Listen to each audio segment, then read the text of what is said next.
ज़कात के वाजिब होने के लिए आदमी का साहिब निसाब होना ज़रूरी है।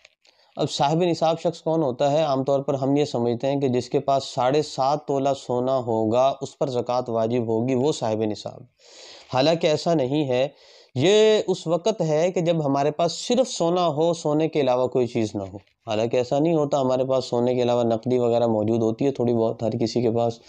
तो ज़हन में रखें कि भई ज़कात के लिए 4 चीज़ों का हमने देखना होगा। एक है सोना, दूसरा चाँदी, तीसरा नकदी और चौथा माल तिजारत।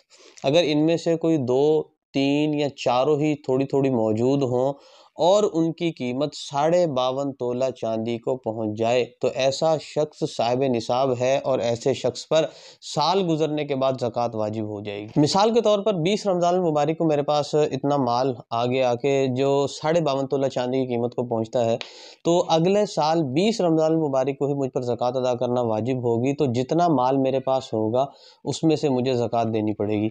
अब वो ज़कात अदा कितनी करनी है? तो 2.5% ज़कात आती है। मिसाल के तौर पर मैंने अपने 20 रमज़ान मुबारक को मैंने अपने कैलकुलेशन की, तो मेरे पास सामान बना, माल बना, वो 5 लाख का था।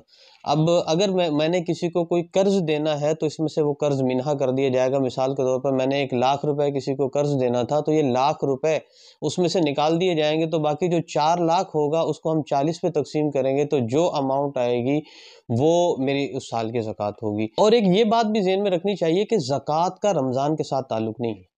आम तौर पर हम रमज़ान का इंतज़ार करते रहते हैं। वजह असल में ये होती है कि जिस वक़्त हम पर ज़कात फ़र्ज़ हुई होती है, उस वक़्त हमें मसाइल का नहीं पता होता। जब ज़कात फ़र्ज़ हुए कोई 8-10 साल गुज़र जाते हैं, फिर हमें फ़िक्र होती है, भई हमने तो ज़कात भी अदा करनी है।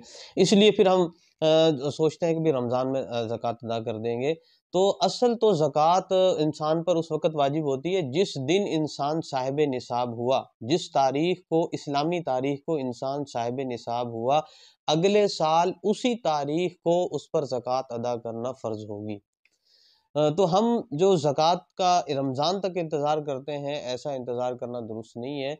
हाँ, अगर किसी को भूल गया है कि भई मैं साहिब निसाब कब हुआ था, अपने ज़हन पर ज़ोर डाले और वो सोचे कि भई मैं साहिब निसाब कब बना था। अगर पता ही नहीं चल रहा, तो फिर एक वक़्त मुकर्रर कर ले, भई मैं अपनी ज़कात इस फ़लाँ तारीख़